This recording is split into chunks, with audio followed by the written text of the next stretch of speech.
ፊልምና ኣብ ዓመተ 2024 ኣብ ሩስያ ዝርከብ ሓደ ላቦራቶሪ እንዳርአየና እዩ ዝጅምር። ኣብዚ ድማ ኣእምሮ ህፃናት ገና ጽቡቕን ሓድሽን ብምዃኑ ከምኡውን ብዙሕ ሓበሬታ ወይ ድማ ዳታ ከሰላስል ስለ ዝኽእል ኣብ ኣእምሮኦም ፈተናታት ይካየድ ነይሩ። ግን ብሃንደበት ናይ መጠንቀቕታ ደወል ይድወል እሞ ካብቶም ህፃናት ሓደ ካብቲ ላቦራቶሪ ከም ዘምለጠ ንፈልጥ። ኩሎም ሓለውቲ ናይቲ ትካል ነቲ ዜታ ዝብል ስም ዘለዎ ህፃን ንምሓዝ ደድሕሪ ይስዕቡ። ዜታ ሓደገኛ ብምዃኑን እቲ ኣብኡ ዝተገበረ ፈተና ዕውት ኮይኑ ናብ ፍሉይ ልዕለሰብ ወይ ድማ ሱፐር ቻይልድ ስለ ዝቐየሮን ኣብ ኩሉ ቦታ ሃሰስ ይብልዎ። ዜታ ሓንቲ ባቡር ክሳብ ትንቀሳቐስ ኣብ ውሽጣ ይሕባእ። በዚ ከዓ ዜታ ካብቲ ቦታ ከምልጥ ከኣለ። ድሕርዚ ፊልምና ናብ ከተማ ጉባኤ ወስደና ፓራዳይዝ ናብ ዝበሃል ዘዘናግዕ ሪዞርት ንኸይድ። ኣብኡ ድማ ሙስቶ ዝበሃል ሰብ ብዛዕባ ዓለም ከይተጨነቐ ማሳጅ እንዳተገበረሉን እንዳተዘናግዕን ከሎ ካሚሽ ዝበሃል ኦፊሰር ይድውለሉ። ንሱ ድማ ክሳብ ሕጂ ኣበይ ከም ዝነበረ ይሓቶሞ ዱዛ ዝበሃል ሰብ ክእሰር ትእዛዝ ሂብዎ ከም ዝነበረ ብምዝኽኻር ባዕሉ መፂኡ ነቲ ጉዳይ ክፈትሖ እንተኾይኑ ይሓቶ። ሙስቶ ድማ ከይጭነቕን ዱዛን ሰውን ድሮ ኣብ ኢዱ ከም ዝኣተው ገይሩ ክሓስብን ይነግሮ። ነዚ ድማ ንፍራንሲስ ክነግሮ ይኸይድ። ንምንጻር ዝኣክል ፍራንሲስ ዝኾነ ሰብ ክጻወቶ ዘይኽእል ሓያል ጅግና እዩ። ንሱ ነቲ ስርሒታት ዝፍጽም ክኸውን እንከሎ ሙስቶ ድማ ምስኡ ይሰርሕ ነበረ። ፍራንሲስ ነቲ ዝኾነ ምስ ፈለጠ ክዳኑ ተኸዲኑ ጥርሙዝ ሒዙን እንዳሰተየን ናብ ሰባት ዱዛ ይኣቱ። ንየማንን ጸጋምን ድማ ይወቕዖ። ዝመፀ ዘበለ ኩሉ ድማ የውድቆ። ንዱዛ ብኽሳዱ ሒዙ ሙስቶ ናብ ዝጽበዮ ዝነበረ መኪና ይወስዶ። ኣብ ሙሉእ መንገዲ ሙስቶ ብመኪንኡ እንዳንሸራተተ ናብ ካሚሽ ይኸይድ። ግን እቲ ጸገም ኣብ መንገዲ አንጀላ ትሪኦም። ንሳ እውን ከም ፍራንሲስ እትሰርሕ ገበነኛታት ብገንዘብ እትሕዝ እያ። ኣብ ሙሉእ መንገዲ ምስ ፍራንሲስ እንዳተበኣሰት ክልቲኦም ብሓንሳብ ናብ ቦታ ካሚሽ ይበጽሑ። ካሚሽ ድማ ዱዛ ኣብ መኪና አንጀላ ወዲቑ ይርዮ። ንሳ ከም ዝሓዘቶ ገይሩ ድማ ይቖጽሮ። ነቲ ገንዘብ ድማ ንዓኣ ይህባ። ፍራንሲስ ብስርሓ ይሓርቕ እሞ ነቲ ገንዘብ ምስ ወሰደቶ ምስኣ ምብኣስ ይቕጽል ክሳብ ካሚሽ ብኦም ሰልችዎ ዝኸይድ ማለት እዩ። ናብ ሩስያ ክንምለስ እንከለና እቶም ኣብቲ ላቦራቶሪ ዝሰርሑ ሰባት ንምንቅስቓስ ዜታ ክከታተሉ ንርኢ። ምኽንያቱ ኣብ ኣእምሮ ዝኾነ ኣብ ኢዶም ዝኣተየ ህፃን ቺፕ ይተኽሉ እዮም። ዜታ ድማ ናብ ጓ ከም ዝበጽሐ ምስ ፈለጡ ይግረሙ። ምኽንያቱ ዜታ ብዘይ ምኽንያት ዝኾነ ነገር ክገብር ትጽቢት ስለ ዘይግበረሉ እዩ። ዝገብሮ ኩሉ ብምኽንያት እዩ። ብዝኾነ ናብ ግዋን ናብ ካሚሽ እንመለስ። ንሱ ንኣንጀላን ፍራንሲስን ንሓድሽ ስርሒት የምፅኦም። ኣብዚ ግዜ እዚ ዒላምኦም ጆቱ እዩ ዝበሃል። ዝኾነ ሰብ ክሕዞ ዘይኽእል ውሩይ ገበነኛ እዩ። ግን እቲ ጸገም ጆቱ ባዕሉ ኣይኮነን። እቲ ጸገም ሓዉ ካብ ቡዳ እዩ። ንሱ ኣብ ሙምበይ መራሒ ጉጅለ ማፍያ እዩ። ካሚሽ ንጆቱ ዝሓዘ ሰብ 1 ሚልዮን ፈረቓን ከም ዝረክብ ይነግሮም። ፍራንሲስን ሙስቶን ንጆቱ ኣብ ኩሉ ቦታ ብምድላይ ይጅምሩ። ኣብቲ ግዜቲ አንጀላ ብስቕታ ትሰርሕ ነበረት። ፍራንሲስ ድማ ጆቱ ኣብ ጀልቡኡ ከም ዘሎ ክሳብ ዝፈልጥ ቀልጢፉ ንሙስቶ ሒዙ ናብኡ ይኸይድ። ጆቱ ብዛዕባ ዓለም ዝፈልጦ ነገር ከይሃለዎ ደቂሱ ይረኽብዎ። ሙስቶ ከኣስሮ ኢሉ ምሳተንስኦ ጆቱ ሽጉጥ ብምውፃእ ንሙስቶ ክቆትሎ ይፍትን። በዚ ምኽንያት ፍራንሲስ ንዓርኩ ክሕግዝ ይኸይድ እሞ ብጌጋ ጠያይቲ ይተኻኾሱ እሞ ንጆቱ ይቆትልዎ። ርግጽ እዩ ሙስቶ ብጣዕሚ ፈሪሑ እዩ። ምኽንያቱ ድማ ሕጂ ካብ ቡዳ ሓው ብሙስቶ ከም ዝተቐተለ ክፈልጥን ብህይወት ከም ዘይገድፎን ስለ ዝፈልጥ። ግን ፍራንሲስ የረጋግጸሉ ዝኾነ ሰብ ብዛዕባኡ ስለ ዘይፈልጥ ከይጭነቕ ይነግሮ። ዘረብኡ ከይወድእ እንከሎ ዜታ ኣብ ወፃኢ እቲ ጃልባ ደው ኢሉ ንፍራንሲስ ብዝገርም ኣገባብ እንዳረኣዮ ምስ ረኸብዎ ይግረሙ። ፍራንሲስ ምስ ሙስቶ ቀልጢፉ ይሃድሙ እሞ ንካሚሽ እቲ ዝተፈጸመን ጆቱ ብጌጋ ከም ዝተቐተለን ይነግርዎ። ንሱ ድማ ካብ ቡዳ ነቲ ዜና ቅድሚ ምስምዑ ካብቲ ቦታ ክጠፍኡ ከም ዘለዎም ይነግሮ። ንጽባሒቱ አንጀላ እንታይ ከም ዝኾነ ክትርኢ ትመጽእ እሞ ሙስቶ ብጌጋ ከም ዝቐተሎን ግን ዝረኣየ ሰብ ከም ዘይለን ይነግራ። ክንደገና ዜታ ኣብቲ ደገ እቲ ገዛ ይርአ። ኣብዚ ግዜ እዚ እውን ናብ ሙስቶ ይርኢ። እዚ ድማ ንጆቱ ዝቐተሎ ንሱ ምዃኑ ብርግጽ ከም ዝፈልጥ የመላኽት። ድሕርዚ ዜታ ብርቱዕ ሕማም ይሓምም። ስለዚ ፍራንሲስን ሙስቶን ከመርምርዎ ናብ ሆስፒታል ይወስድዎ። እታ ዶክተር ኣብ ኣእምሮ ዜታ ዝተገበረ ኤክስሬይ ምስ ረኣየት ከምዚ ዓይነት ኤክስሬይ ኣብ ህይወታ ንፈለማ እዋን ከም ዝረኣየት ንፍራንሲስ ትነግሮ። በዚ ምኽንያት ድማ ኩነታት ዜታ ቅድሚ ምግላጻ ናይ ክኢላታት ርእይቶ ክትረክብ ከም ዘለዋ ትገልጽ። ጸኒሑ ካሚሽ ንፍራንሲስ ይድውለሉ እሞ ካሜራታት ስለላ ንስእልኻ ምስ ሙስቶን ዜታን ኣብ ጃልባ ጆቱ ስለ ዝቐረጸቶ ክጥንቀቕ ይነግሮ። እዚ ስእልታት ናብ ካብ ቡዳ እንተበፂሑ ኩሉ ነገር ከብቅዕ እዩ። ስለዚ ቅድሚ ምዝርግሖም ክድምሶም ይፍትና ኣለኹ ይብሎም። ፍራንሲስ ምስ ዜታ ናብ ገዛ ይምለስ። ስለምንታይ ምዃኑ ብዘይፈልጦ ኣገባብ ኣብ መንጎኦም ዝገርም ምትእስሳር ከም ዘሎ ይስምዖም።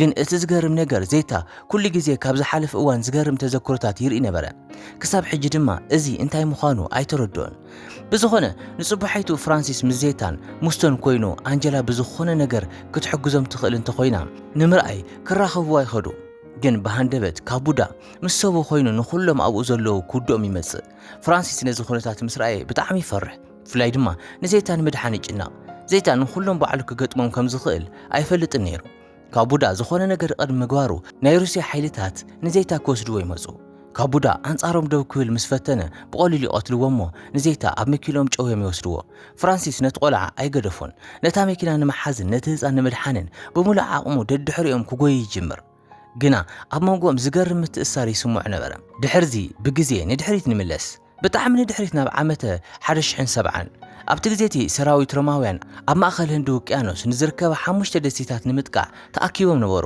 እዘን ደሴታት እዚአን ብሰንኪ ኣብ ውሽጠን ዘሎ ማዕድንን ወርቅን ንሰራዊት ሮማ ዕላማ ኮይነን ነበራ ርግጽ እዩ ሮማውያን ነገራት ቀሊል ከም ዝኾነን ናብ ዘን ደሴታት ኣትዮም ብቁልጡፍ ተቆጻጺሮም ንዝርብሾም ዘበለ ኩሉ ከም ዝኣልዩን ይሓስቡ ነበሩ ግን በየነይቲ ደሴት ከም ዝጅምሩ ኣይፈልጡን ነይሮም ነቲ ስርዒት ንምቕላል ካብ ተቐመጥቲ እዘን ደሴታት ዝኾነ ካዱቫ ዝበሃል ሰብ ኣምጺኦም ብገንዘብ ከም ሰላይ ቆጺሮም ወዮም ካዱቫ ንኹሎም ነበርቲ እታ ቀዳመይቲ ደሴት ኣብ ሓደ ቦታ ይእክቦም በሃንደበት እቶም ህዝቢ ኮፍ ኢሎም እንከለዉ ሮማውያን በሃንደበት መጥቃዕቲ ብምፍናው ኣብ ቅድሚኦም ዝረኸቦ ዘበለ ብቐሊሉ ይቆትልዎ ወርቂ ንምውሳድ ክብሉ ኣእዳው ናይቶም ሰባት ይቆርጹ ነበሩ ድሕሪ ጀምላዊ ቅትለት ካዱቫ ነገድኡ ምስ ሸጠ ገንዘቡ ንምውሳድ ምስ መራሒ ሮማውያን ክራኸብ ይኸይድ ግን ካዱቫ ነቲ መራሒ ከምዚ ይብሎ ኣእዳው ምቑራጽ እኳ ኣድላይ ኣይነበረን ይብሎ እቲ መራሒ ሮማውያን ግን ንዘረቡ ዕሽ ብምባል ነታ ትስዕብ ደሴት ክዳሉ ይነግሮም ኣብዚ ድማ ሰብ ዘይተጸበየ ነገር ይፍጠር መራሒ ናይዛ ካልእቲ ደሴት ግን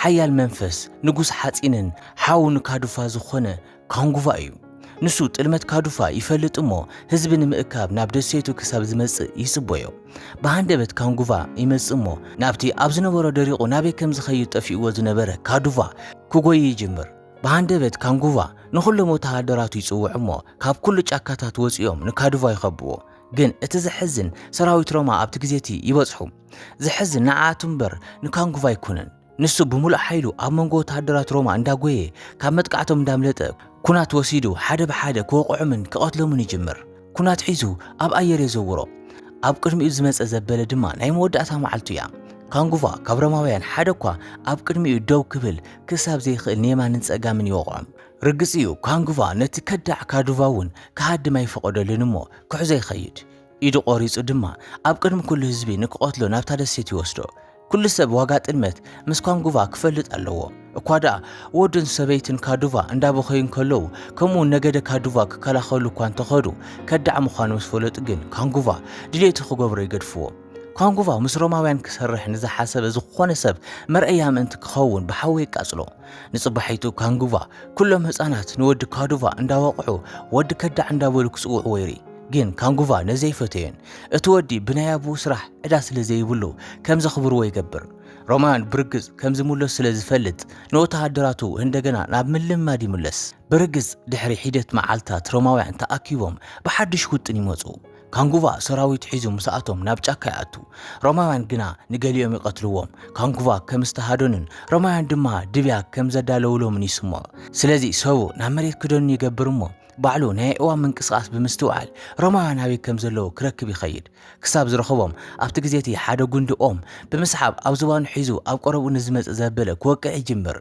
ንኹሎም ክሳብ ዘውድቖም ድማ መጥቃዕቲ ይኸፍት ድሕሪኡ ክልተ ሰይፍታት ይስሕብ እሞ ዝቐረበ ዘበለ እንዳተቐተለ ዓይንኻ ካብ ብርሃን ወጻኢ ካልእ ክሳብ ዘይርኢ ኩሉ ንየማንን ጸጋምን ይወድቕ ግን ካንጉቫ ገና ኣይዓገበን ነበረ ስለዚ ክልተ ስኒ ሓርማዝ ወሲዱ ኣብ ኢዱ ብምሓዝ ሓደ ዝገርም ነገር ክሳብ ዘጋጥም ይቆራርጾም ነበረ እቲ ወዲ ከዳዕ ካንጉቫ ኣብ ማእኸል ኩናት ከሎ ተጸጊዑ ኣብ ኣፍልቡ ብኻራ ይወግኦ እሞ ካብቲ ቦታ ይሃድም መራሒ ሮማውያን ሕጂ ንካንጉቫ ክውድእ ከም ዝኽእል ብምሕሳብ ክቐትሎ ይኸይድ ግን ካንጉቫ ገና ህይወት ነይራቱ እያ ነቲ መራሒ ብሰይፊ ወቂዑ ምስትኦም ኣብ ክልተ ብምምቓል ይቐትሎ ወዲ ትኸዳዕ ድማ ካንጉቫ ገና ብህይወት ከም ዘሎ ምስ ረኣየ ስርሒቱ ንምዝዛምን ነቲ ዝቆሰለ ካንጉቫ ንምቕታልን ይውስን ኣብቲ ሩባ ድማ ኣብ መንጎኦም ኩናት ይካየድ ግን ካንጉቫ ዓብይን ጥበበኛን ስለ ዝነበረ ነቲ ህፃን ወደይ ብኣኻ ክሓርቕ ኣይደልን ነቦኻ ጸሊእዮ ኣይኮንኩን ዘቃጸልኩ ከዳዕ ስለ ዝነበረ ክመውት ስለ ዝነበረ እየ ገይረዮ እንዳበለ ይነግሮ ድሕዚ እቲ ህፃን ይሃድእ ካንጉቫ ንክሕዞ ይኽእል እሞ ሒዝዎ ናብታ ደሴት ይምለስ ኣብታ ደሴት ድማ ኩሉ ሰብ እዚ ህፃን ከም ኣቦኡ ከዳዕ ምዃኑን ክመውት ከም ዘለዎን ይዛረብ እቲ ህፃን እንዳተጓዓዘን ከሎ እምኒ ዲርበየሉን ይፀርፍዎን ነበሩ ግን ካንጉቫ ዓብይ ልቢ ነይርዎ እዩ ነቲ ህፃን ሓቂፉ ካብቲ ህዝቢ ይከላኸለሉ ነበረ ድሕሪኡ ኩሉ ህዝቢ ሕጊ ምዃኑን ኣብ ኣቦኡ ዝወረደ ኣብቲ ህፃን ክወርድ ከም ዘለዎን ይዛረብ ነበረ ግን ካንጉቫ ዝሓሸ ፍታሕ ከም ዘለዎ ንሱ ድማ ሓርገጽ ክበልዖ ናብ ሩባ ክድርብዮ ምዃኑን ይነግሮም ግን ሕያዋይ ልቡ እንደገና ይደክም እሞ ነቲ ህፃን ከምኡ ክመውት ክሓድጎ ኣይከኣልን ንምድሓኑ ድማ ደድሕሪኡ ናብቲ ማይ ይኣቱ ግን እቲ ፀገም እቲ ሓርገጽ ቁሩብ ሕሱም ስለ ዝነበረ ናብቲ ህፃን ኣዝዩ ብምቕራብ መጥቃዕቲ ይጅምረሉ እቲ ህፃን እንዳኣወየ ዝኾነ ሰብ ከድሕኖ ይፅውዕ ነበረ ስለዚ ካንጉቫ ካራ ኣብ ኣፉ ብምእታው ኣብ መንጎ ሓርገጽን እቲ ህፃንን ደው ይብል ሓርገጽ ግን ድሕር ኣይበለን ብምሉእ ሓይሉ መጥቃዕቲ ይቐጽል ነበረ ካንጉቫ ነቲ ሓርገጽ ብኻራ ኣብ ርእሱ ይወጎ ንሱ ግን ብንቡር ኣብ ክልቲኦም መጥቃዕቲ ይቕጽል ግን ካንጉቫ ናብ ትሕቲ ማይ ወሪዱ ነቲ ሓርገጽ ክወግኦ ካርኡ ይስሕብ ብሃንደበት እቲ ሓርገጽ ካብ ትሕቲ ማይ ይወፅእ ግን ቅድም ምግራምኻ ነቲ ሓርገጽ ኣብ ዝዋን ተሰኪሙ ካብ ማይ ከም ዝወፅእ ሕሰብ ካልእ ዝበለጸ የለን ድሕርዚ ነቲ ብርቱዕ መቕሰልቲ ዝበፅሖ ህፃን ሒዙ ካብ ማይ ኣውፅኡ ናብ ሓደ ርሑቕ በዓቲ ይወስዶ ምክንያቱ ሕጂ ምስ ትወዲ ከዳዕ ናብ ነገድኡ ተመሊሱ ክነብር ኣይክእልን እዩ ካንጉቫ ይከናኸኑን ይፍውሶን ይዕብዩን ከምኡውን ኣብ ውግእ የሰልጥኖን እቲ ህፃን ቅድሚ ሒደት መዓልታት ክቆትሎም ምስ ዝደለየ ስብኣይ እቲ ዝበለጸ መዓልታት ህይወት ይሕልፍ እዚ ግን ካንጉቫ ከም ንብር ወዲ ሰብ ጌጋ ዝገብርን ዝመሓርን ገይሩ ስለ ዝረኣዮ እዩ እቲ ኣገዳሲ ነገር ግን ሮማውያን እቲ ዘጋጥሞም ዝነበረ ነገር ኣይፈተውዎን በዚ ምክንያት እቶም ወታደራት ናብቲ ጽሉል መራሒኦም ምስ ተመለሱ ኣብ ቅድሚት ዝነበሩ ወታደራት መን ምንባሮምን ከመይ ገይሮም ብሓደ ዝቆሰለን ዝተጠለመን ስብኣይ ከም ዝተሰዓሩ ይሓቶም ካብ ሰራዊቱ ዝኾነ ሰብ ቅድሚ ሙላሱ እቲ መራሒ ሰይፉ ብምስሓብ ንኹሎም ወታደራት ሓደ ብሓደ ክቆትሎም ይጅምር እሞ ካብቲ ካንጉቫ ዝቆተሎ ንላዕሊ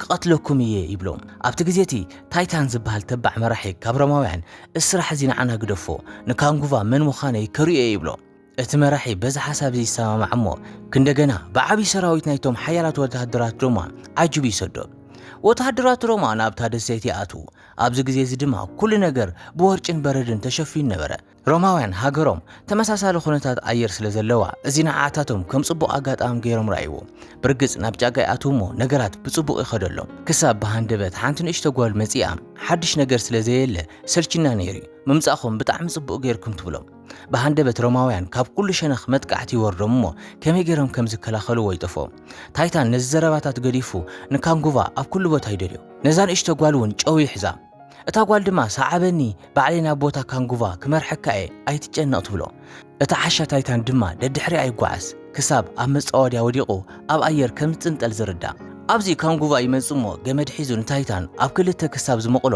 ብኡ ይስሕቦ ኣብ ሓደ ነገር የእትዮ እሞ ናብ መራሒ ይሰዶ እቲ መራሒ ንሬሳ ታይታን ምስ ረኣየ ሰንቢዱ ነፍሱ እኳ ክሳብ ዘይኣምን ይኸውን ግን ንኹሉ ንምውዳእን ሕነን ምፍዳይን ይውስን ስለዚ ኣቦ ካንጉቫ ናብ ዘለዎ ቦታ ይኸይድ ርግጽ ካንጉቫ ኣብኡ ስለ ዘይነበረ ከመይ ገይሩ ከም ዝከላኸለሉ ኣይፈልጥን ብርግጽ ንኣቦ ካንጉቫ ክቆትሎ ይኽእል እሞ ሕነ ታይታን ከም ዝፈደየ ንምፍላጥ ናይ ኣቦኡ ክዳውንቲ ዝሓዘለ መልእኽቲ ይሰደሉ ካንጉቫ ነዚ ኩነታት ምስ ረኣየ ሰንቢዱ ክኣምን ኣይከኣልን በዚ ድማ ኣብ ቀረባ ግዜ ውግእ ከም ዝህሉ ይፈልጥ ነቲ ዝመጽእ ዘሎ ውግእ ድማ ሙሉእ ብምሉእ ድሉው ክኸውን ኣለዎ ዝኾነ ይኹን ዝተፈጠረ ይፈጠር ነቲ ውግእ ክሰዓር የብሉን እቲ ህፃን ኣብዚ ሓደጋ እንታይ ከም ዝገብሩ ከይፈለጠ ኣብ ጥቓ ካንጉቫ ኮፍ ኢሉ ይጸንሕ ክሳብ ወታደራት ሮማ ድሕሪ ሞት ኣቦኡ ሞራሉ ኣብ መሬት ምህላው ተጠቒሞም ንካንጉቫ ንምውዳእ ብርግጽ ዝመፁ ኣብዚ ግዜ እዚ ቦይኑ እዩ ዘሎ ግን ካንጉቫ ነዚ ውግእ ፍጹም ውጥን አንፂፉ ነበረ ቀዳማይ ነገር ንሱ ቦይኑ ደው ብምባል ኣብ ሓረጋት ኦም ኩዕሶታት ሓዊ ብምግባር ነቲ ሓረጋት ብምስሓብ